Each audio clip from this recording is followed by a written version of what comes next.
What's going on YouTube? With another Fantasy Blitz show for you. My name is Frankie J. We got Corey. We got the little brother Kev. And we here to talk more fantasy with you, alright? So for this episode, we're going to talk about some overvalued players, undervalued players. Necessarily doesn't have to do with just their ADP. Some of them might be about the ADP. Some of them are just maybe players that we think are overhyped or underhyped. You know what I mean?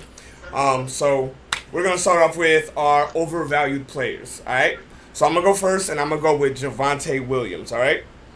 So right now, his ADP is pretty good because he's about like the 9th running back coming off the board. And I think that's a little high for me, not only, but mainly because Melvin Gordon is back, all right? So last year, they basically split carries. They also split red zone carries to the point that they basically had the same amount of touchdowns at 9.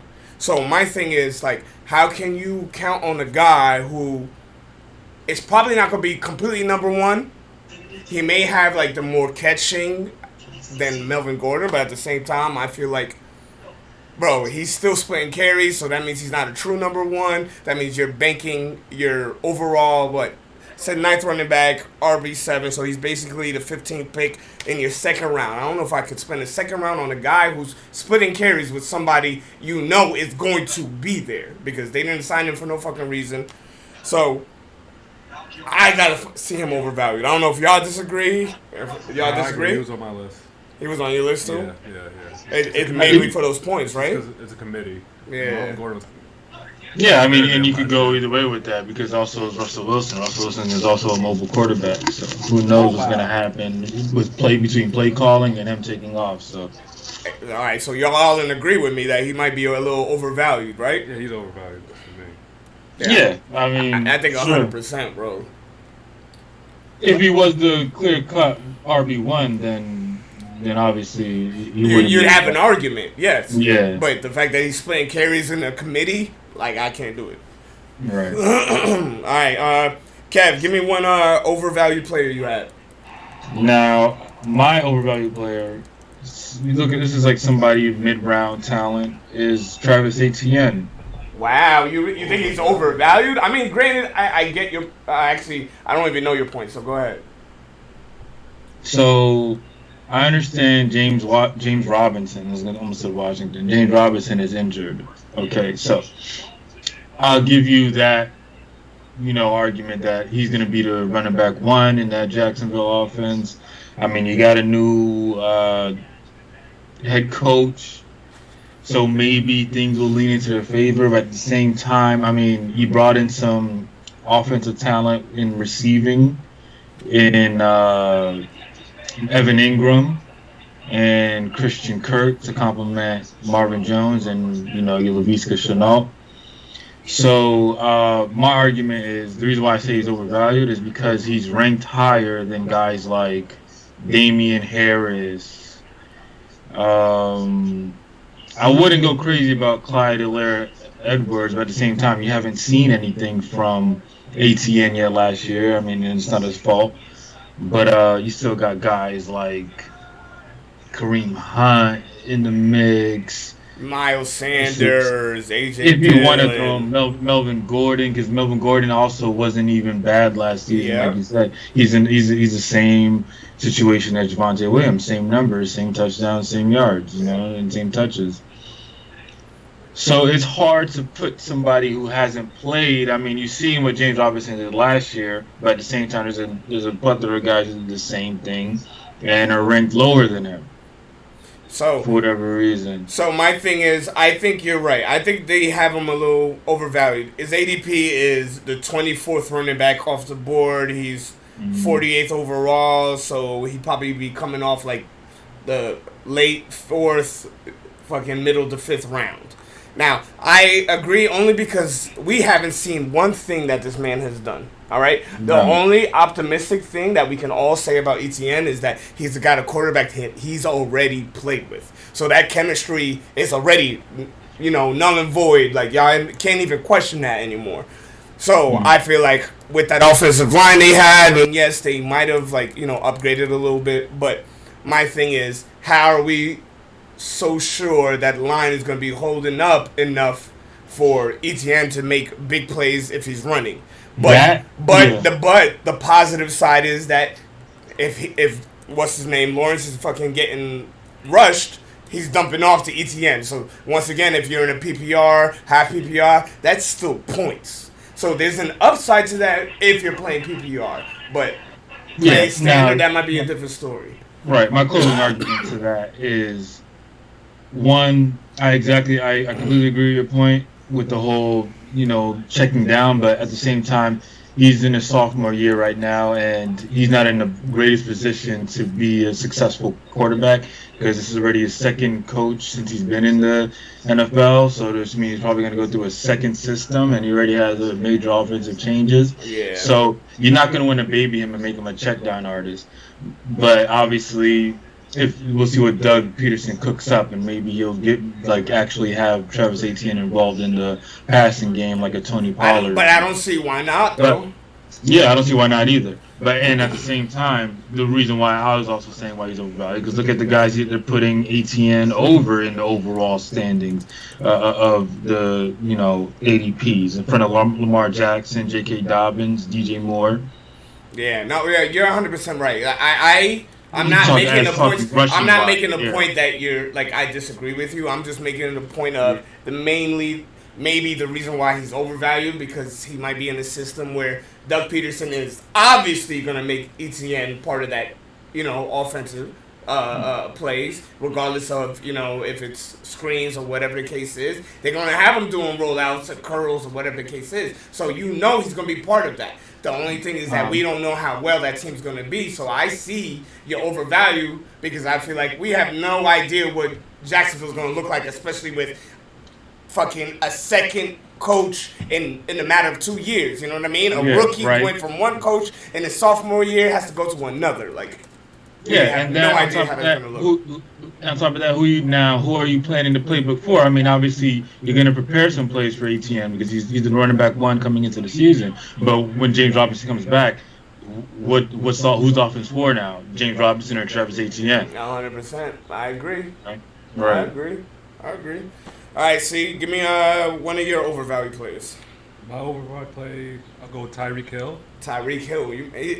All right. Only reason why I might agree with you is because where he's coming off of the board. I feel like regardless of him being, in a new system, he still shouldn't be a second-round pick. I don't think he should be a second-round pick. That's where he's going now. Yeah, I see ADP is at 20, 25. Yeah. Middle second round. Yep. That's basically just off a name. Yep. He left Mahomes. I don't really trust Tua like that.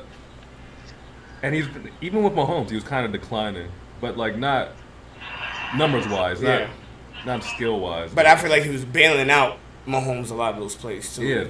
Yeah. I mean, I'm just saying, but Mahomes throws someone fucking 7 yards, and Tyreek is the only reason why it turned into 60 yards. I got Mahomes on my overvalue too. Oh, shit. QB too. He's still top 5, but I don't think you should be reaching for him in the first round or second round. I completely agree in the sense that going from Mahomes to Tua is a downgrade, not an upgrade. So I don't think he's going to be a top 10 receiver, and at least fantasy points wise. Yeah. Right. For him to get that, I don't think he's going to get that value. All right. So the only thing I'm going to maybe counteract with that is just the fact that he is Tyreek Hill. He makes his plays. Regardless of it might be a bad thrown ball from Tua, as long as the ball can get to him, Tyreek Hill can make whatever he wants of that play. Yeah, but he was helped out with Mahomes' arm. Mahomes could buy time and then... Yeah, but I feel like... 7 yards down but goes back to my point about how I feel like Tyreek Hill bailed Mahomes some of those times. They work perfectly together because with that arm strength, he can... It's kind of like playing Madden. If I just wait, step back a little bit, buy a little time, I can just bomb this shit to you. Because these people can't run with you for more than 3 seconds. Well, me and Kev were watching the highlights of that fucking divisional game against Buffalo that Kansas City had. Yeah. So that last drive, Kevin, even that last drive. But what I'm saying, 30 yards. Yeah, but I understand that. But that's what I'm saying. Gave it to him about 15 yards out, and fucking Tyreek Hill took it out. You know what I mean? So I feel like that kind of bails Mahomes out a little bit. Yeah, but you also need a quarterback who can throw it that quick and shit like I understand, but if 15 yards out, he can make a play that big, then Tua can do that. No? No. I mean, he hasn't done it with Waddle. He gave Waddle some fucking chances, and that's why Waddle is even where he's at now. They run Waddle like he's fucking Landry, just like little slants and shit like that. Yeah. Hoping he can break one. Yeah. Maybe he's like Jimmy Garoppolo. They just don't have the deep arm. Like, you ever see Jimmy throw a 50-yard bomb? No, he can't. All Jimmy's, like, you could look at a Jimmy Garoppolo highlight, and like his furthest he ever threw was like 35 yards to anyone. And then that's he overthrew in the Super Bowl. that overthrow in the Super Bowl where he could have won the Super Bowl, but he choked. Oh, really, Garoppolo? Yeah, he's overthrew the dude. Right down the that was that AFC fucking division. No, NFC, sorry. Super Bowl. Was it? No, they didn't go to the Super Bowl. No, against Kansas City. You're talking about the years prior. I thought you were talking about last year. My bad. All right, so I'm going to go with another. not this year, nigga. No, I'm not talking about this year. You talking about it a couple years ago? They were in the Super Bowl. They played Kansas City. They were whopping on Kansas City, and then they got their butts whooped. Okay. That's why I got confused because I think he was right that they went to the Super Bowl, but I thought he was talking about last year. All right. So I'm gonna go with another overvalued pick. I did reach a couple times doing mock drafts for him just to see how my team would look like, but Kyle Pitts, I think he's overrated. Not overrated, overvalued. I think he's in a perfect position to be maybe tight end top 3, 2, maybe even take it away from Kelsey, but my thing is, we're going into a year where that offense is completely unknown. It's new everything. Other than, what's his name? Arthur Smith, right? The coach? Yeah. Right? Oh, yeah, Arthur Smith, Yeah, but don't they have a new OC? Offensive coordinator? Yeah. Is it the same offensive coordinator? I thought they had a new one. Yeah, but I think it's mostly just Arthur Smith doing play calling. Okay, regardless, it's new quarterback, damn near a little bit of a new system, regardless of head coach and new OC. My thing is, like, he is going maybe the 3rd or 4th tight end off the board. So that means he's, after Mark Andrews, after Travis Kelsey, he's the next one getting picked off the board. Now, I don't think, like I said, I'm not trying to be like, he doesn't have potential to be like tight end 3 or top 3, wherever he may land. But my thing is just like the system and, new quarterback. We don't know anything about that. So it's too much of a question for me to spend so high for him. You know what I mean? He's tight end 7. He's going, early 3rd round to mid 3rd round, where depending on your draft. So I don't know if I am on the bandwagon to be like, I'm going to spend that 3rd round on a tight end in a new offense that may or may not thrive depending on what quarterback they have, or if any of those quarterbacks fit in that system. So, like, I can't spend that high for him. You know what I mean? Last year he finished tight end 7 and had PPR, and he only had 1 touchdown. Now, granted, I feel like he will have more than 1 touchdown this year. But is he gonna have another 1,000-yard fucking season? Yes. Kev, you think he is? Because there's way too many games for him not to be. He's the number 1 option on the team. He's the only consistent. So you forget about Drake London?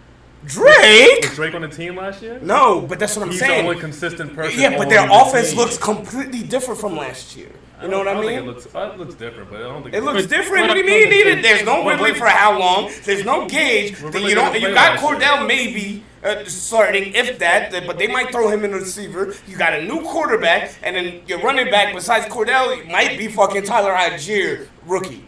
And Damian Williams. Oh, exactly. So that's what I'm saying. Your offense looks different, my nigga. I mean, it looks kind of better than last year. Well, maybe for his sake. So that's why I said I don't count him out at top tight end 3, but all those points we're all making, it could result in something bad for him. Right. The only thing I don't see it. I disagree. I get what you're saying, because at the same time, because I'm not a person who like to play with the unknown. Exactly. So like That's how you win obviously fantasy Atlanta football, had by everything going rejecting the against unknown. them. So You guys, if you That's- keep going off of last year's stats of his rookie year, because he had one touchdown his rookie year. No, but you gotta You're understand. I did fantasy say football is about upside. You're right, It's but about I did say- upside. So but you got I your did two say- solid dudes. You got your Kelsey, you got your Yeah. Andrews. Those are your solid dudes. But those dudes weren't always solid dudes. Those dudes were nobodies before. Yeah. Yes. So you got to project who's going to be the next dude, and after those two, he has the highest potential because he's going to be a wide receiver. No, but okay. So it's like going to be Cordell Patterson. You can game the system. He's going to be running back wide receiver. Yeah. He's going to be tight end wide receiver, but he's really going to be a wide receiver. Yeah. Well, no, I agree, but like I said, I'm not counting out the fact that he can't be top 3 tight end. I'm not counting that out. But unknowns is just like scary for me. I don't think it's unknown. I think we know who the number 1 option is for the Falcons offense.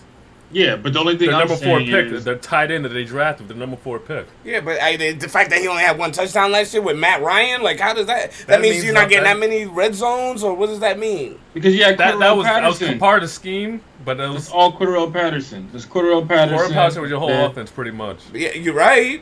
And The whole he's offense still was there. Patterson, and He's then- still and then- there. Yeah, but now they got Algier, they got Williams, they got options. They got that dude. I don't know how to say his names, like Ola Zamunde. I'm fucking Yeah, it all up. of my Zacchaeus. Yeah, whatever. I like that dude. That dude's pretty solid. Yeah, but now that you're saying that they got more options, why 1 touchdown? Okay, he'll upside, but 1,000-yard fucking season like he did in his rookie season 1,000 with yards all is- those options that you just said. 1,000 my nigga. yards is not hard to come by. 1,000 yards. Yo, it ain't. Over a 16-game season, it was 63 yards a game. 17, I don't know. It's probably like 50. He can get 50 yards. 4 catches, 50 yards. It's not that really. It's not hard. All right, I'm gonna go to Kev, who's the Falcons And fan. Go after ahead. you going into touchdown regression, he's due for like 8. No, yeah, 100%. To me, there's 2 major points. Is the one last year you had Calvin Ridley for only a select few games. After that, he was MIA. So at the same time, I'm not trying to say it was a premature growth for Kyle Pitts, but at the same time, he had to mature quick because you are the number 1 option after Calvin Ridley exited for the rest of the season. He wasn't treated like So- number 1 option though. I felt like they were barely looking for him. You feel like they were barely looking for him? Yeah. He I felt like they were probably looking for him like situational. when they needed to come back and they needed like one 20-yard play. Yeah, that's that's because pretty he has much a it. lot of over, back out. They gave him a lot of jump balls, and I don't like that. Yeah, I don't right, like that because one-on-ones. he can He just had a lot run of a route. one-on-one, a lot of one-on-ones, and he was eating up grass. That shit is lazy Easily. when they just do like one-on-one. I just throw it up. He's 6'6". Right. That dude This can year's the fuck gonna out be the whole time. Yeah, this year's going to be interesting because obviously he's not the immature, not the immature, but the premature rookie guy. He's a semi-vet. He's a sophomore now. Now he's got the taste for the NFL. Now you can put trust in him and like knowing what he can do in that offense and the routes that he can run, and you know. He knows what to do. He's got to taste of the NFL. So that's what I'm saying. Like I agree with y'all to the point that his potential and his upside is there. It's just I'm probably the one that doesn't like to take too much of a risk if it's that early of a When pick. you're drafting tight end, you got to take a risk. There's only 2 tight ends, 2 premier tight ends. Yes. The other rest is just really No, what you're scouting out, what you can see. There's 2 veterans in that offense, and he's the third one. And he's the third one involved in the passing The way game. you feel about Pitts, the way I feel about Hawkinson. I have Hawkinson on my list. I just feel like he's capped out. Like, All right, well, speak about it. This is Corey's overvalued pick. TJ Player. Hawkinson is a tight end 6. And my philosophy with tight ends, if you can't get the elite one, get the one with the most upside because they're all going to be the fucking same, except one might have like a couple blow up games. Yeah. And I don't think he's going to have that. I think he's going to be solid. If you can get TJ Hawkinson like in the late mid rounds or something like that, your tight end 1, that's straight. But don't reach for him when that tight end run starts going. When Kittle and Waller start going, and you start getting nervous, and you're like, oh, should I get Schultz or should I get this dude? Just wait. Wait. He's 59th overall, so he's basically going like late to 5th, mid 6th round. I will wait till like the 8th, 9th round or something. I've been seeing him fall to me that way. Yeah. He's been falling lately. Especially they got receivers now. Amaran. Yeah. DJ Chark. Hopefully when James Simmons comes back, Yeah. we're gonna give the ball to Swift out the backfield. Yeah. I just think he's I just think he's average. I don't think he's bad. I just think he's like completely average. He had his chance to try to blow up. I mean, his numbers weren't that bad last year. He got hurt. I think he broke his thumb or something like that. Yeah. So he wound up having like 60 catches. Like so he's tight end 6. Yeah. So like that makes sense. But if he's going tight end 6 in the 6th round, I think that's a little pricey. But I can see somebody getting desperate once that tight end run starts going, and he was like, "You're 100% right," but that's why I'd wait for like a guy like Zach Ertz, Dallas Goedert, Dawson Knox. I'd wait for Fryer move. Even you see that I agree because I'm not wasting that 6 on even him. Hunter Henry. You can wait for Hunter Henry. Exactly. Hunter Henry's been going like last round for me in my draft thing, and he's got like 10 touchdowns. and that's Mac Jones' butt buddy. So. Yep. All right, Kev, give me one of your overvalued players. You said his name just now before, and I'm gonna say it again. Dallas Goedert. Shit. I agree. I mean, like I said, he is going 73, so that's probably 8th round. I don't think that's too much overvalue, no? I mean, he's the number 8 tight end. Yeah. I think he finished like the season strong, and people think he's going to have like a stronger season this year. Right. I mean, because obviously, yeah, right. And to the point, I'm a preface with I hate the Eagles, but also once I see you you get knocked out on YouTube, it's over for me. So you go to a bar, get knocked out, and you're starting NFL tight end, I'll never root for you. All right, Kev, give me some of the points. What's your points about this Goddard? I mean, he's the number 8 tight end in front of Knox, Ertz, Gesicki. I mean, Gesicki, who cares about? Oh, hey, I care about Gesicki. I'm just saying, how can somebody in an offense like Philly be that valuable? I think he has to drop a little bit because you got A.J. Brown now. You got growing Devontae Smith, and then you got Jalen Hurts who's mobile with his legs, and who knows what they're going to do with Miles Sanders this year because whatever, they didn't run the ball. Maybe they want to run the ball more. But at the same time, in the passing game, you got A.J. Brown. So who's going to benefit from this offense, A.J. Brown or Dallas Goedert? You know? And then you got Devontae Smith is easily your number 2. So I don't see where his value, not that he's not going to do anything, but where at some point you're going to be like, I need to get Dallas Goedert the ball because he's a main playmaker in my offense. Is that really a factual statement? No, because you're probably going to want to give the ball to Jalen Hurts first or make a play for him or an A.J. Brown first. Goddard to me is in the list of tight ends that are there for situational purposes. And obviously you don't play 18 games without scoring a touchdown or racking up yards because you're going to have a game or two where there's blown coverages and you're wide open or whatever the case is. But I just don't see how you're going to be productive in an offense that's not going to go through you compared to guys like, who knows, Zach Ertz definitely has value with no D-Hop in the first 6 games, so that definitely boosts his value more than Goddard in a crowded offense like Philly. I think Knox is still another one because that Buffalo offense will throw the hell out of the ball. And it's nothing new. He's still relevant to his receiving core, and even the additions that they brought in is not really going to hurt Knox's value because it's not somebody who's coming in to take a number 1 role. It's guys who's moving up in the depth chart, including Knox, who moved up in the depth chart, and guys to replace guys who left. So I 100% agree. I think Dallas Goedert is a little overvalued, but there's times where I mock draft, which if you guys stay tuned, we're going to do a live mock draft between the 3 of us. We might have KT come join us, but we'll figure that out. But regardless, we're going to go into a mock draft. But a couple of mock drafts I've had, I would wait for Zach Ertz, but then also people might reach for him. So I feel like Dallas Goedert's value is slowly dropping, but to the point where his average ADP is going for Dawson Knox, Zach Ertz. I mean, I feel like you can make an argument with Gesicki only because we don't know what Tua is, so maybe Tua will check to him. But regardless, I 100% agree. I don't think he's worth tight end 8. If I can wait for the Dawson Knox, I will. If I can even wait his point, Pete Fryermuth, I would probably do that. So Overvalued, I think that's exactly the word for Goddard, especially in an offense that now is even more crowded and with a quarterback who will fucking take off with his own feet. So I don't think there's much value of Dallas Goddard anymore. And I feel like he could have been good, but until they decided they wanted to get A.J. Brown now Dallas Goddard is so much of a fucking mystery. No, yeah, it is. I wouldn't take my bet with them at all. Yeah. All right, see, give me another overvalued player. Go DK Metcalf.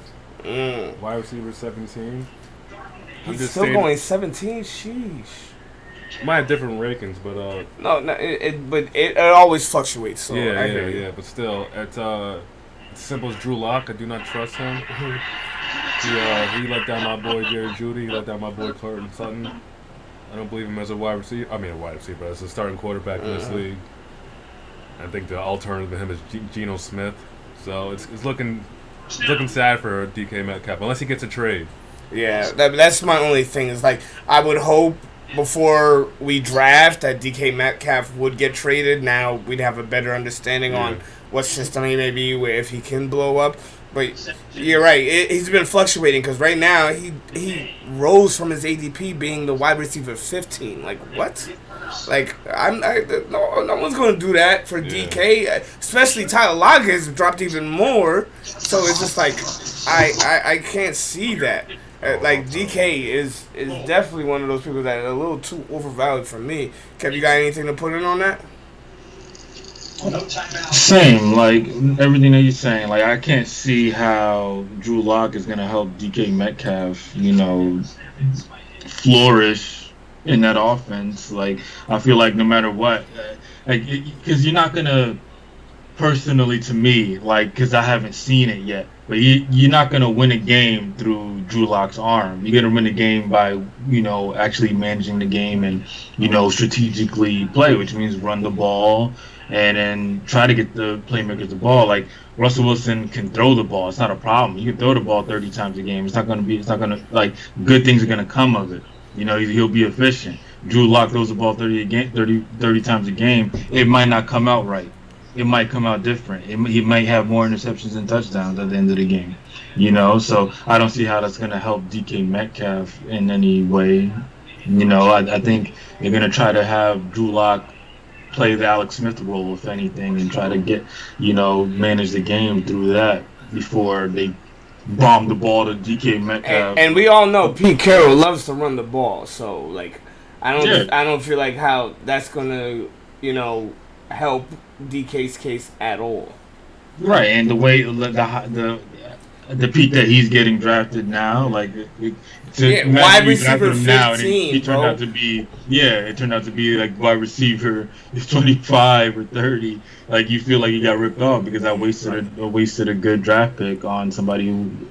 So this is another reason why we hate going off of ADPs. We try to avoid it, but we give a just about where everybody would go, or in redrafts we do a keepers league, so it's always going to differentiate for us. But with DK fluctuating from 17, flirting with 18, going up to 15, he's going before guys like Michael Pittman, Terry McLaurin, DJ Moore, Mike Williams, Amari Cooper.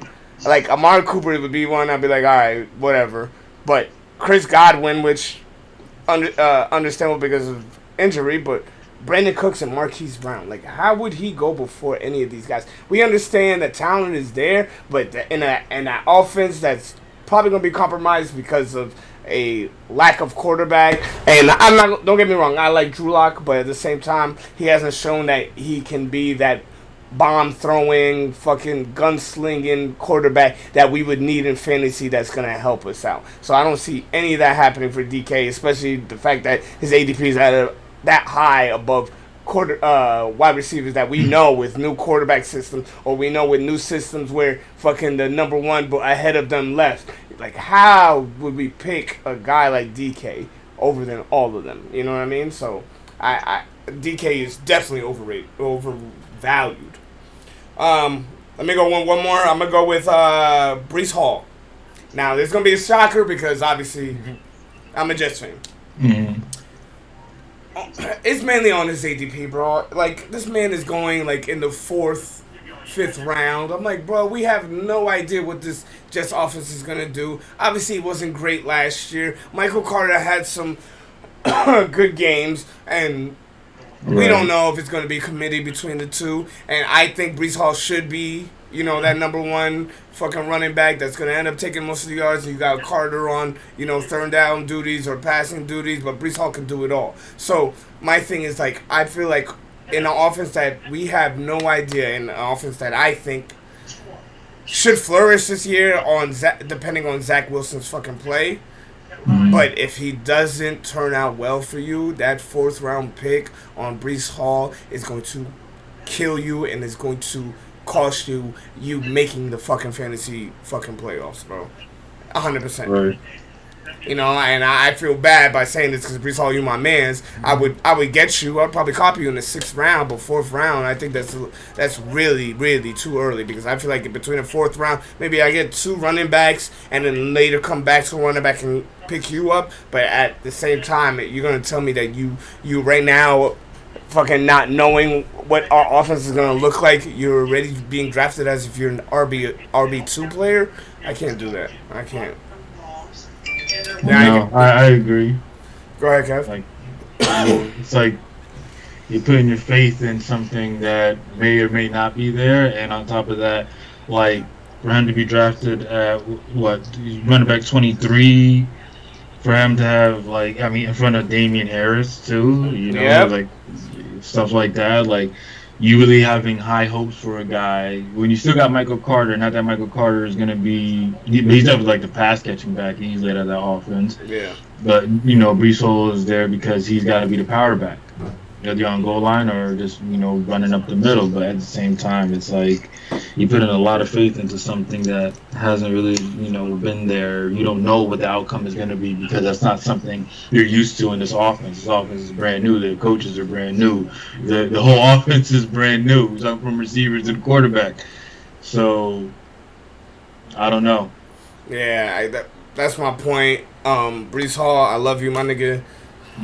4th round is a little too expensive for me, my nigga. And I'm not saying I'm a cheap nigga, but you were too much of a risk reward, and I feel like the risk outweighs the reward. You know what I mean? Because if he is the running back one, and we still don't finish, at least 500, bro, that's gonna put a damper on him. You know what I mean?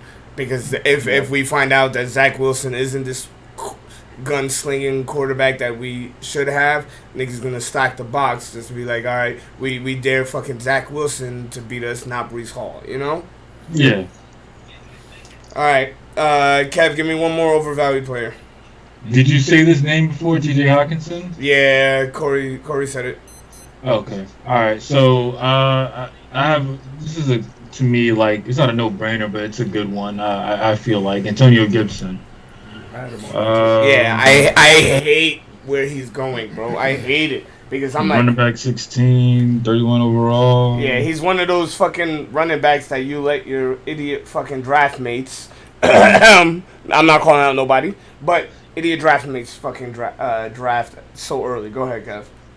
But yeah, that's kind of high. He's in front of Cam Akers, James Conner. For what reason, I don't know. Josh Jacobs. I'm seeing that he's going before Ezekiel Elliott, bro. The thing is, and the reason why, he's not a bad running back, and he's only, in his 3rd year in the NFL? Yeah. He doesn't suck at all. But the problem is you're going to take him that high knowing that he's not the pass-catching back. 1. 2, they just brought in Brian Robinson Jr., and they want him to be kind of like the goal line de facto and maybe even the 3rd down back, if that, to change the pace inside that offense. So you're looking at a potential running back committee in Washington. Yep. So would I want to take that risk and draft somebody that high, knowing that I may need his handcuff, and on top of that, there's another guy in there who's going to catch the ball out the backfield whenever Washington is down or something? You mean Gibson? Oh, yeah, you're right. Yeah, whenever Washington is down. When you could get somebody like a Cam Akers, who is the pass-catching back and who's going to be the lead back, who's going to have good, the amount of carries. Same thing with James Conner. They all number one with, the guy behind him just staring from the sideline, and when his number is called, it's called. He has no potential role. They have no potential role in the offense. But in Washington's offense, there's a lot of potential, and not J.D. McKissick, but in passing downs, it's J.D. McKissick, and then there's potential for Brian Robinson to be something in that offense. So they're saying they're not gonna give Antonio Gibson that bell cow role anymore. They're telling you that they're going to go different directions depending on the mood of the game.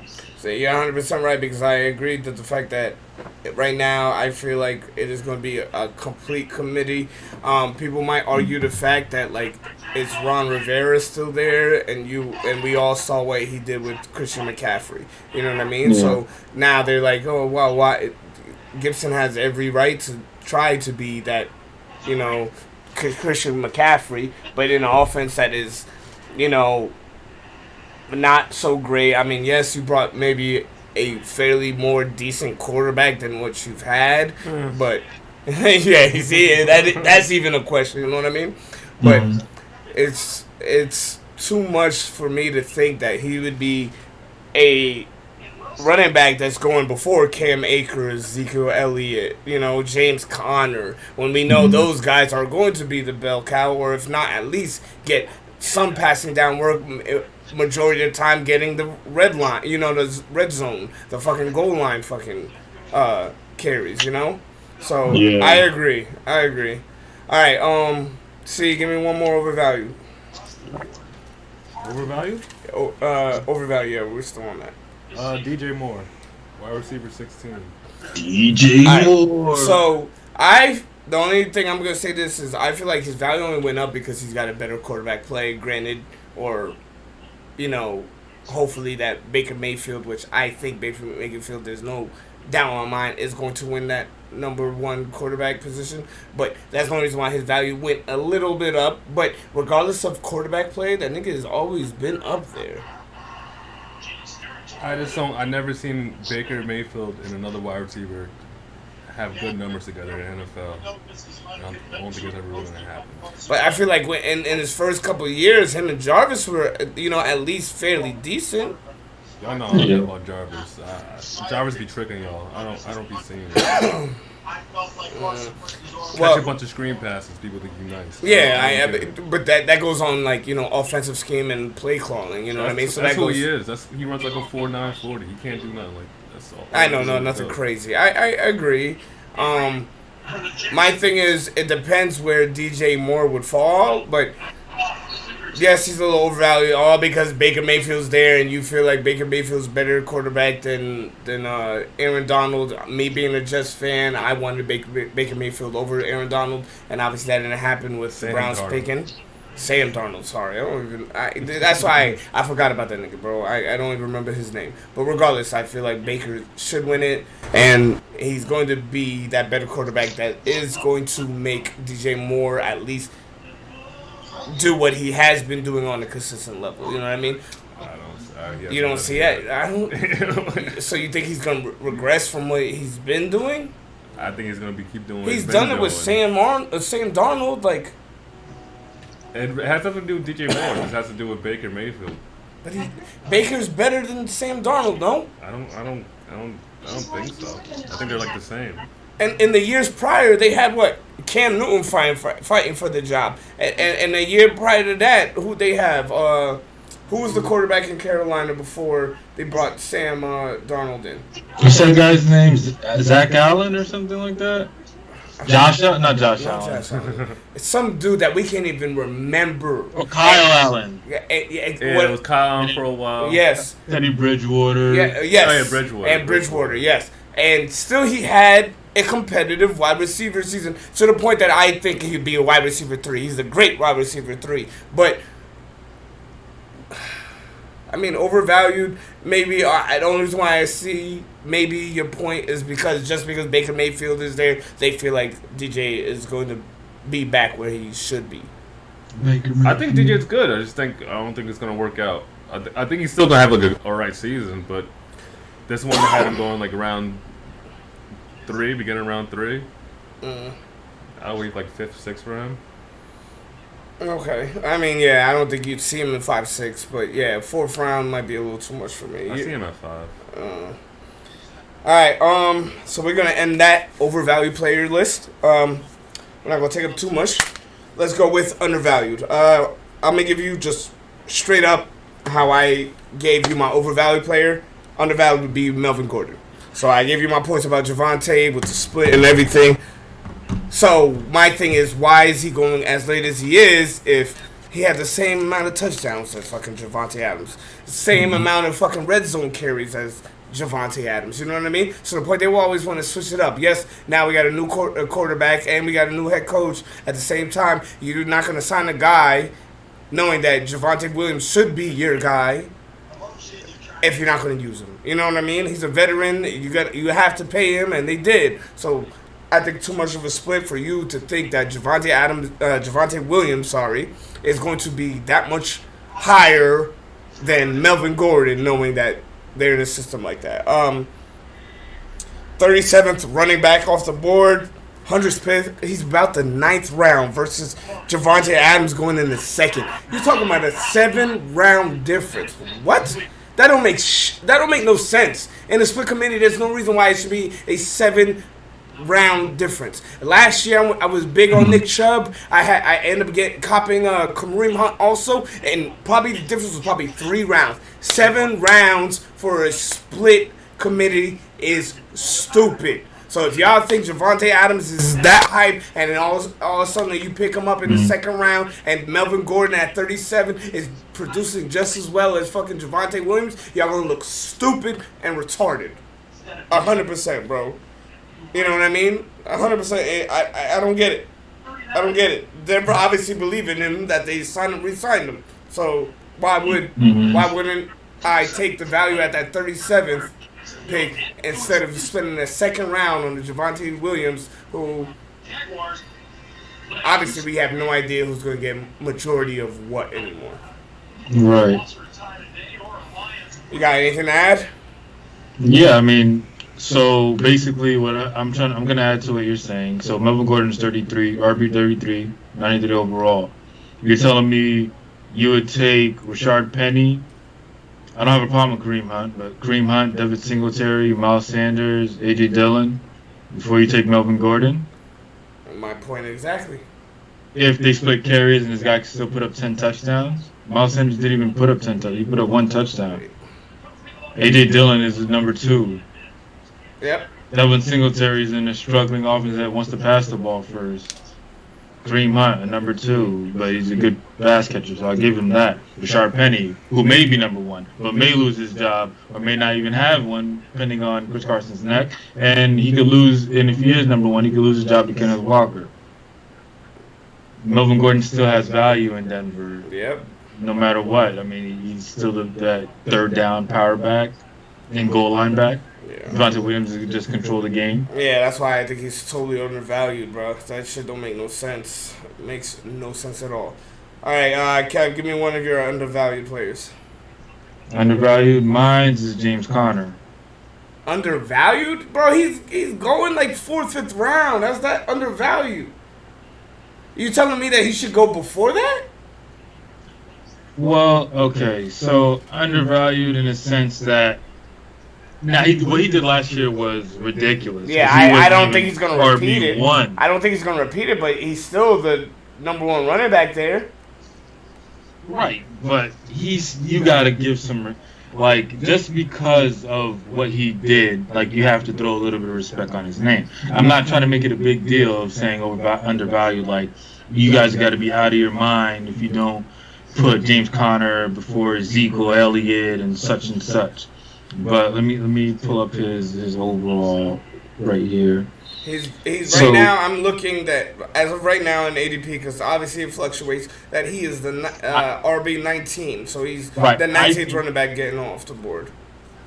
But I think he's better than David Montgomery. I think you should be drafting him ahead of David Montgomery. I think you should be drafting him ahead of Antonio Gibson, who are also ahead of him in the running back rankings, because Antonio Gibson's 16, Montgomery's 15. As I was saying before, Antonio Gibson being overvalued, which you guys are agreeing with me. And one reason why is because how is a guy like James Conner, whose numbers were ridiculous last year as an RB2, finally ran away with it once Chase Edmonds went out. And now he's a lead role, has the lead role in Arizona without looking back or having any concerns about somebody taking the job unless he gets injured. How is he not better than those players? Okay, so to that point, when you're saying undervalued, I get that because those are some players, those running backs, that I would definitely pick James Conner above. I would definitely do it above David Montgomery, definitely above fucking Gibson. You know what I mean? I would definitely do that. Right, so that's what I mean. It's not a huge difference, but the thing is, how are you gonna tell me that these guys are better than James Conner? James Conner been doing this too. Like he did this in Pittsburgh until he got hurt and he couldn't play anymore. But James Conner is a James Conner in the NFL, believe it or not. Yeah, I mean, as long as he's healthy, I think there's nothing stopping him. So in another episode, I had talked about him being a regression, and it's only going on. Obviously, his touchdowns because he had about 15, 16. Sorry, but there's no reason why he should. There's no reason why he should be falling behind Antonio Gibson or David Montgomery. I have no faith in either of those niggas. So it should be Conner above them. So in that sense, okay, undervalued because there is players that he should be being drafted above. So I get it. Yeah, we're talking about three-player ranking and four-player ranking differences. Yeah. And they didn't even do as if they. I don't know if they did as great as he did, or even if there was a slight difference. I mean, they didn't have more touchdowns than him. I can tell you that much. But in terms of carries and yards, you telling me that he can do all that from where he started, and these guys are the number ones in their offenses, and they can't get anything done?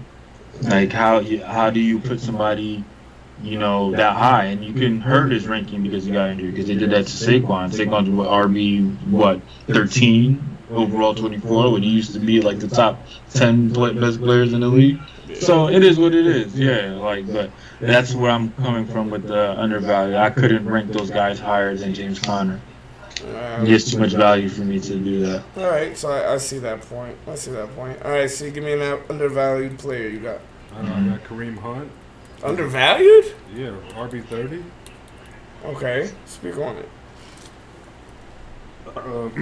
Kareem Hunt pretty much is going to be a low-end RB2 as it goes if he plays a full season with the catches he gets in like his little 8 to 10 carries a game. Yeah. Especially if Chubb gets hurt, and especially if he gets traded. Because I don't think they want to re-sign him. So I was hearing some talk about Kareem Hunt maybe getting traded if Alvin Kamara sees that 6-game suspension, that the Saints are going to end up trading for him and he'd be there. That'd be a big asset and a big drop-off for Melvin Gordon. Granted that he's not being drafted anywhere good, but my thing is, like, with Kareem Hunt, you're saying undervalued, but last year he kind of fucked me. And at the same time... Where'd you draft him last year? I think I drafted him like 8th round. Sorry. What were you expecting out of him? I mean, only because I knew he would score touchdowns because of his passing ability, pass catching ability. But obviously, he ended up screwing me, and luckily, I ended up having Leonard Fournette to back me up. And I should never did Chubb and Kareem Hunt. But regardless, I feel like where he's being drafted is about where he should be. You know what I mean? He's getting drafted behind guys like, let's see,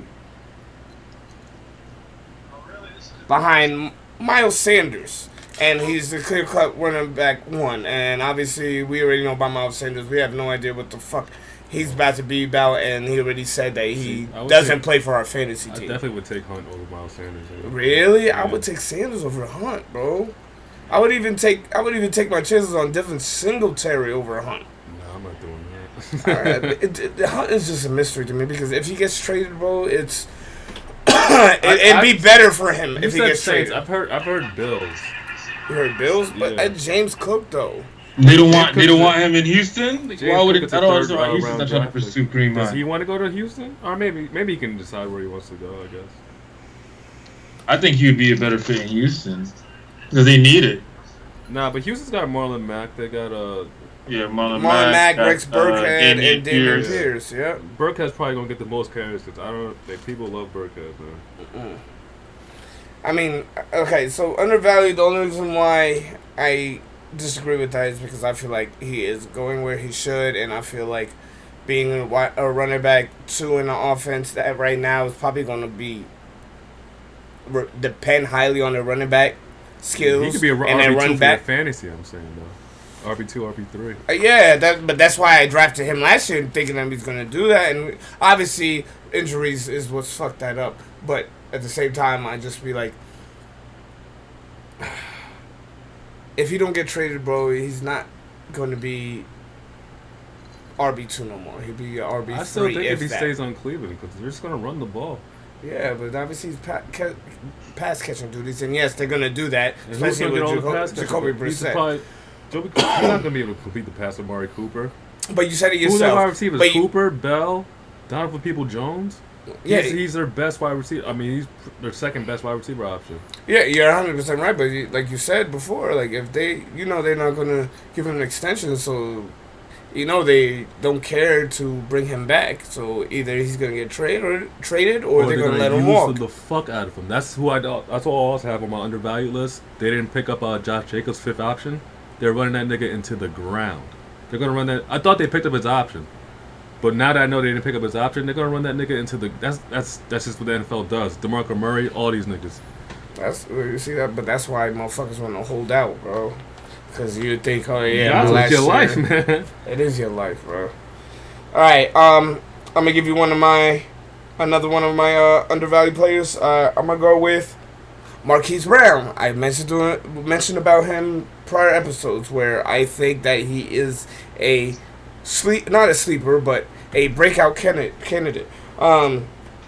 Obviously, the fact that you're not going to have a Hopkins for the first 6 weeks is going to boost this shit. But on top of that, fucking Kyler Murray and fucking Hollywood Brown already played together. So there's that rapport. And then now you're playing against defenses where if I have to, I'm doubling DeAndre Hopkins before I do Marquise Brown, and Marquise Brown might slip away to the point that right now he is the wide receiver 23. He's 22nd, 23. He's the 59th overall. So 5th round pick on the guy for 6 weeks that has a rapport with a quarterback that they played in fucking college. Bro, that is totally undervalued. 6 weeks could be the difference of you ending 2-4 versus 5-1. You know what I mean? And to the point that you guys were scared when we talked about this last a couple of episodes ago, that when Hopkins comes back, that we have no idea what Marquise Brown's role is going to be. But though, bro, that's my point, that he played with Kyler Murray. Kyler Murray's not going to not give him the fucking ball. Obviously, he's got the options, so he may not be such a high valued pick or high volume target, wide receiver. But if he gets the ball, bro, he can turn it up to the point that if it's a bomb, that's a fucking 50, 60 yard touchdown, like right off the rip. You know what I mean? And that just may be the difference of you winning a game versus you losing a game in the playoffs.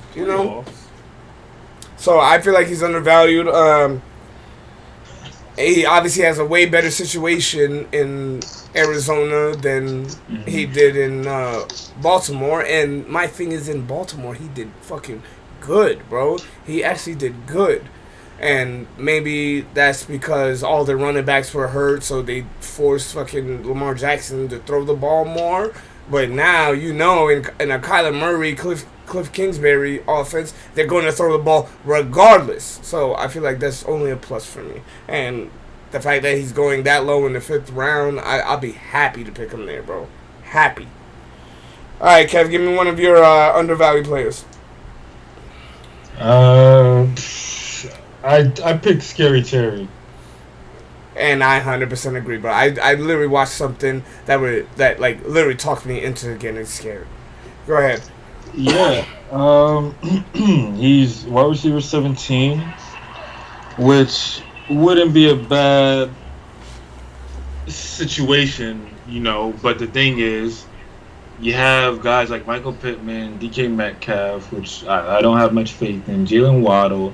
I don't care for much of Deontay Johnson. Like, I do agree Deontay Johnson's position is good because he's very, he's very good, and I think he's one of the best players in that Steelers offense, if not in front of Najee Harris. But you got guys like that who are like number twos in their offense when Scary Terry is number one in his offense, and he's just virtually unstoppable. I don't have a problem with Pittman, but Metcalf and Waddle is a problem for me. I was gonna say Waddle is definitely one of those picks. I'm like, wow, Waddle's going before Scary Terry, especially with the addition of Tyreek Hill. That's crazy. Yeah, right. I mean, you could bump Higgins down a little bit too if you want to. Yeah, but especially him being a wide receiver too. Yeah, I mean, like his value it should be like he's definitely the number one in his own offense, even in front of Antonio Gibson. I feel like if you're gonna win games, you win the game through Scary Terry. I don't see them. I could see Antonio Gibson getting a couple 100-yard games. Is it going to be a lot? No, maybe one or two, and then maybe that was a tie that won the game. But a lot of those touchdowns and a lot of those big plays are going to come from Terry McLaurin. Yeah. So I mean, I 100% agree. Like you said, with all those wide receivers going before him, I actually like Scary Terry this year, and not because of Carson Wentz, only because I feel like their schedule is not that hard. Obviously, especially they're playing in a division that those games always are a complete toss-up. Yeah, I mean, right. Exactly. And Carson Wentz is an upgrade from Taylor Heineke. You got somebody who could throw the ball and who's not afraid to throw it. Are we sure about that? Yeah, we aren't sure about that. We aren't sure about that. But are we sure about that? My thing he threw 27 touchdowns, so you give him Carson Wentz does throw the deep balls. He does. He does. He'll throw it. But I understand that it may not be 100%. No. But he does. He will throw it to Terry. Like I don't. There's no doubt in my mind that he wants to throw the deep ball. So if Terry's out there, he's going to throw it. I got Carson Wentz on undervalue too. Yeah, I agree. Yeah, because he's been going like 16th, like 15th. Yeah, my thing is because their schedule is not that hard. All right, so see, is that what your next pick going to be? No, or? Fuck that guy. Fuck that guy. I have so many to go with, man. How about Gabriel Davis, man? I've been seeing him. Well, when this thing it says ninth round, but I've been seeing him go like sixth, fifth. Yeah.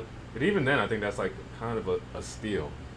100%. It's just that offense is going to be so amazing, and Diggs still digs, but I just think he's going to attract the coverage to him, and it's just going to be Gabriel Davis by himself, or not by himself, but 1-on-1. And it's going to be like Keenan Allen, Mike Williams. Yeah, that's how I feel like as definitely he's not even old, but as like Diggs gets older, Davis is going to like eventually get up to his level. Right. So I agree because I know he's a wide receiver too, so I get why he's not up there. But in an offense like Denver, we have no idea if Courtland Sutton or Jerry Jeudy is going to be the number one. Jerry Jeudy is getting picked 1, 2, 3, 4, 5, 6, 7, about 7-8 picks before Jerry Jeudy. Jerry Jeudy is the 24th wide receiver, while Gabriel Davis is the 32nd. You know what I mean? And if you ask me, Jerry Jeudy might be the wide receiver 2 in that team, so why not take a chance on that Gabriel Davis? This list too, man. Sutton's been going. People forget about Sutton, man. I know he got hurt. Yeah, but he's got a quarterback now. Yeah, and he's the shit. But now about Gabriel Davis, I just realized. I can't say I just realized. I've been always high on Gabriel Davis, but me and Kevin had just watched that divisional game again against fucking Kansas City and Buffalo, where he killed everyone. The man had 4 fucking touchdowns. 4 fucking touchdowns, over 200 yards that game. I'm like, yes, Kansas City defense may not be the greatest, but at that point, it's just like, bro, Stephon Diggs, watch out, because this guy, Gabriel Davis, he's pretty big too. So you know he'll bully people for that fucking ball. So he can jump, jump at the point of the top of the jump of the fucking ball. Like, I feel like Gabriel Davis is definitely one of those guys that I would reach for, bro. He scored a lot through his team too. I reach for to keep as a keeper for next year. Yeah, you see, so he got him he could keep him in the 4th round, right? Well, nobody drafted him last year. Yeah, so but I'm saying if you had him at the end of the year, he'd be a 4th rounder. Yeah, he's here in the 5th round. Yeah, but going depending on to his ADP, like you're probably going to see him later than that. I mean, if you guys want to wait, always go.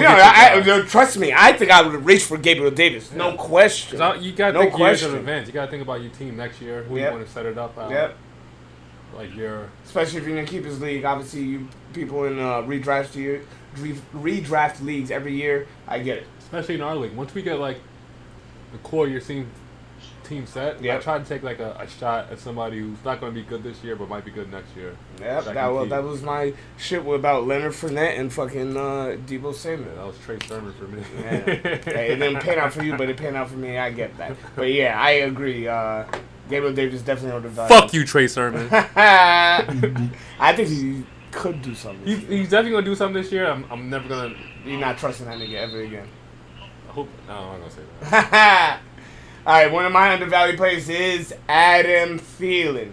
So now there's a lot of arguments because they're saying that he's older, and obviously Justin Jefferson being the younger, obviously, he's going to be able to move better, whatever the case may be. But Adam Thielen had a fucking nice season last year, A lot of touchdowns. He had a lot of touchdowns, so that means he's getting those red zone targets. So don't sleep on him, maybe because he's not having a huge yard game, you know what I mean? He may not fucking get you 80 yards, 90 yards in that game. He'll get you 60 yards and still maybe get you 2 touchdowns in that same fucking game. Don't sleep on him. Like, Kirk Cousins, might be a question for you, but if you're that high on Justin Jefferson, then there's no reason why you don't think Adam Thielen can get fucking red zone targets, get those touchdowns. It may be a little touchdown dependent on a fucking player who's wide receiver too, but at the same time, dude, why the fuck not? It's going there. It's going there because they're always going to surround fucking Justin Jefferson. Thielen, whoop, I'm out. Why the fuck not? I'm not mad where he's going. I think it's just great value in his pick. You know what I mean? He's going 78th pick overall in the 8th round. I think that's just great value. I would pick him at the 8th round. Not saying like he deserves to be higher than that. Just more the fact that I think it's just a great value at that spot where you people may think that, this, that, and the third. I think he's just undervalued, and he's one of those players where I said that it doesn't matter about where he's going ADP, just popular, opinions that Adam Thielen isn't this person that he used to be before Justin Jefferson took over. You know what I mean? All right, Kev, give me another undervalued player. Another one. I got my guy here. I got Damian Harris. Undervalued, okay. Undervalued. He's like, to me, he's like the same predicament as what's my guy's name? I just said, like James Conner. Put up a bunch of touchdowns. He even got hurt, but he's definitely relevant to the point where wherever he gets drafted is going to make a difference. Like I that's where I see where when you say value, like even with the Thielen pick, where they're getting drafted, that's hella value. Yeah, the guy who can do all that in such a late round, that's a plug in your flex any day of the week and still put up numbers. Yep. You know what I mean? Damian Harris too. I got wherever you want to put him, running back 25. Like, I don't like that he's running back 25 because he's still proven. You still see that he's doing what he like he's flourishing in that Patriots offense to the point where he is the offense. You know what I mean? Like when they're gonna win games, Damian Harris going off. You know, like he has 100-yard games. He had 10 touchdowns. So I'm low on Damian Harris. You're low on him? Yeah. Why? I just think he's gonna split carries with Stevenson, and I still think they're gonna use James White to catch out the backfield. Damian Harris doesn't catch balls. He gets the goal line touches, I guess. But I think him and Stevenson are gonna split. And White's gonna catch out the backfield. I think he'll still put up still probably get 8 to 10 touchdowns. He'll still get 15 carries a game. Well, right. I'm not big on him. Yeah, no, but my thing is the fact that he's the only one that's getting that goal line carries. He had 15 touchdowns as of last year. 15, yeah. 15, and I agree. The Patriots. You're right. I like Ramondre Stevenson. Trust me, I like him. But there's no reason why they're not going to put Damian Harris in that red zone area. You know what I mean? At all. To the point that yes, he didn't have such a great season with regarding to yards. Yes, he almost had 1,000, and you know it was off of volume. But my thing is 15 touchdowns. That was what James Conner did, and fucking Damian Harris is getting drafted so much later than Conner. I think James Conner has a better chance to repeat that than Damian Harris does. I don't think Damian Harris is going to see 15 touchdowns again. James Conner doesn't have any competition really. Just him. Yeah, but what, 5th round material? You gonna I would argue take with him that? because it gets kind of scary out there for the running backs after a while. But you say 5th round material, I see him drop to the 6th, 7th round. That's even better, but it's ridiculous that it would go that way because that's more than you bargained for. That's a sale. Sure, I'm taking him in 6th and 7th round. I don't care. Is there Damian Harris there? Sure. If he's 8th round, I think that's a steal. I feel 7th is a steal. I think he's really good, and I think there's still. 50 touchdowns is a lot, I guess. Just like you guys said, and whatever they want to do in that offense, it is what it is. But the Patriots always had a good run. I think they're going to try to throw it more. They're going to try to test out his arm more. Yeah, because this is it's usually how the progression goes. I completely agree, but if they're going to play strategic in a game that they may not see themselves winning, Damian Harris is getting that ball, bro. If they're ahead, he's getting the ball. If they're in the goal line, he's getting the ball. Unless nothing happens. If they're trying to close out a game, he's getting the ball. Yeah, I just don't see how is he not going to Stevenson? 800 yards. I can give you. If he's playing a 60-yarder, they're gonna try to get him the ball more. Yeah, but as a catching down back, I see that. But my thing is goal line carries. This is James White still. James White did get hurt last season, and that's the reason why we saw a lot more of Ramondre Stevenson. But James White's 5 catches, 50 yards, man. But James White is on his way out at the end of his career, so that's why they have Ramondre Stevenson. That's what I think. I still think he's the third. I think Stevenson is fucking White's replacement, my nigga. That's how I see it. I don't think he's that. I don't think he can catch and block like him out of the backfield. He's bigger than James White, no? That really doesn't matter. It's about knowing who to block. That's why a lot of running backs don't get playing time because they don't know who to fucking block. If you're gonna get a quarterback killed on 3rd downs, you can't be on there. All right. I think that was Stevenson's problem last year, but maybe he can learn. Anything else you got to say about Damian Harris? No, like I said, I think he's a very good undervalued pick for you if you want. I'm not saying gamble your running back on Damian Harris. I don't know what your draft strategy is anyway, but by 5, 6, 7 round, your RB3 is Damian Harris. That's a good thing. Yeah, that's a great thing. I don't think it's a great thing. I think it's a solid him at your RB3? Right. I think it's a solid thing. Yeah, solid, but you don't consider it great? Okay. Yeah, you want Clyde Edwards at running back 3? Because at least he'll have a 9 carries, 28 yards, but he'll have 2 touchdowns or something like that. Yeah, he's gonna be somewhat productive and there's gonna be good numbers for you in the flex if that's the case, and maybe a good bye week plug in too on especially when you know how to play your matchups. like you'll be in good hands with Damien Harris as RB3. I agree. I want to draft. Right? No, and next episode we definitely gonna do a mock draft. All right, so you give me one more undervalued player you got. Oof, so many. Let's go Russell Gage, man. Ooh. Wide receiver 47. Godwin's gonna be out. Mm-hmm. I'm guessing like the first like four games. But even after that, like it's gonna take some time to like be himself again. So I was just a Gage and Brady. All you gotta do is run a route and Brady's gonna give you the ball. I think he's gonna kill underneath, especially with no Gronk anymore. I think the middle No of Gronk. should be his. Him filling that Antonio Brown role, maybe. Yeah. All right. He turns out to be that good. I think he's gonna be productive, man. This is the only controversial shit I have to say with y'all. I feel like Marquise Brown is in that same situation, and he's just going to be the wide receiver one. But y'all not high on Marquise Brown? Because that offense is too crowded. Like the first 6 games, They run like 5 wides wide and shit like that. They're gonna spread the ball out, and also, I mean, I'm big on Rondell Moore than Marquise Brown. If we're doing like a value thing, Like if you're doing on value, yes, but I just feel like Marquise Brown is clearly wide receiver one, and then if you're they spent a first round draft pick on him, so they in essence they should be using they better use him, but we'll see. But I'm just saying, on top of that, you use your pick on Trey McBride. You still got Zach Ertz. You're getting a Daniel Hopkins. Yeah, but that's rookie. But unless he does something this year, bro, I don't think fucking McBride is that relevant.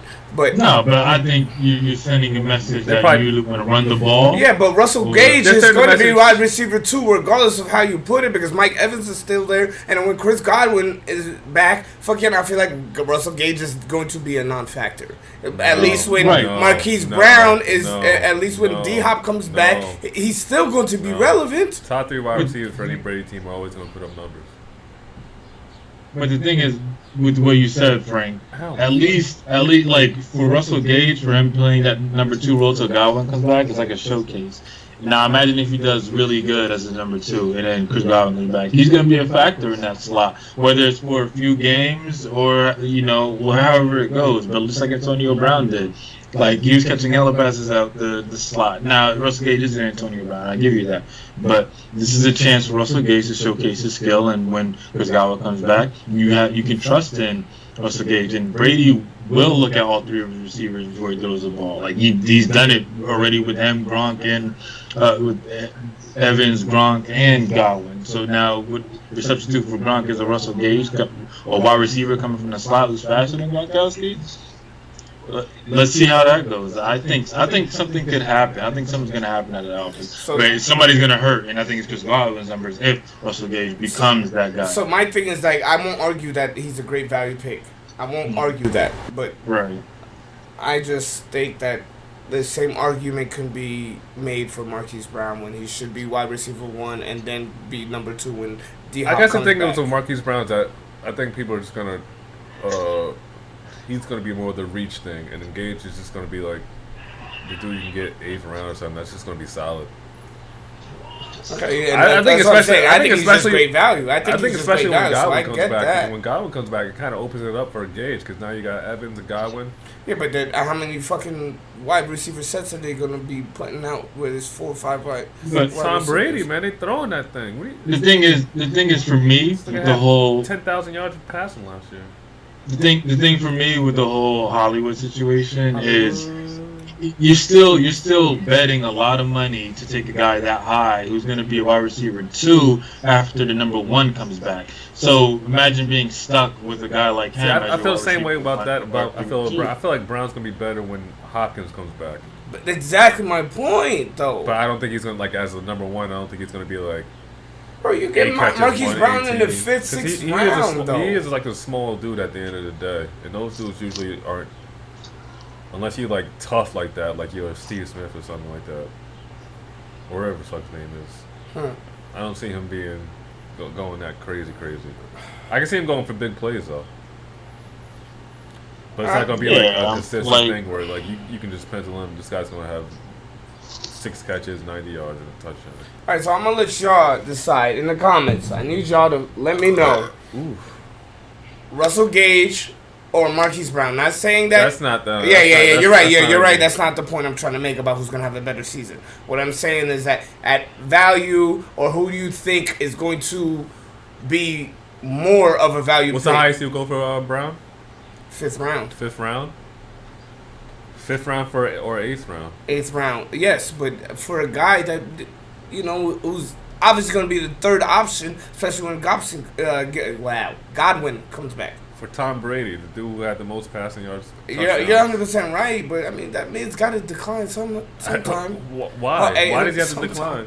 I mean, the nigga 44 years old, man. What has made you look like he's going to? His arms getting so I'm biased. I hate Tom Brady. Every single year. I'm biased because I hate Tom Brady. You're right. Oh, I don't know how anybody can hate. I hate. Man, I'm a Jets fan. Even when it's Peyton Manning times, I thought, yeah, that's true. I'm a Jets fan. That's true. I'm a Jets fan. But even like with Peyton Manning, I thought Tom Brady was more of a football player than Peyton Manning. That's why I always liked him more. Maybe toughness-wise and everything. He's got the crazy thing. Like, he's a dude you would, like, bang hells with before the game. I don't think Peyton Manning would do that.